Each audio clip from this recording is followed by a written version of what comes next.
Tom Randall has said, L3-4 spondy, I'm not sure what grade. Will this change my rehab? It only changes your rehab in the fact that you need to observe it more strictly than the average person. Because if you've got that spondylolisthesis, maybe there's a pars defect, maybe it's grade 1, grade 2, I don't know. But you've got a little bit more loss of integrity because the segment itself has this failure at the level of the bone, if it's a lytic spondylolisthesis. And so you just need to observe everything we're talking about with more stringence. And specifically that comment I made a little bit earlier on about building strength through the spine and then observing good hip mobility.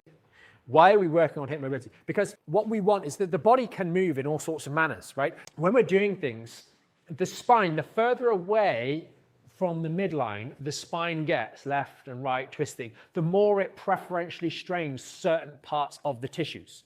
Whereas with the hip joint, for example, it's going to be strong in all ranges. The joint is congruent in all ranges. And so there's not that same degree of vulnerability that kicks in compared to the spine. So what we're doing by building good strength and stability is meaning, and good hip mobility, is meaning if I want to tie my shoelaces and I come down here, I've got good hip mobility so that I only have a little bit of a bend in the spine, as opposed to the habit of tying my shoelaces up.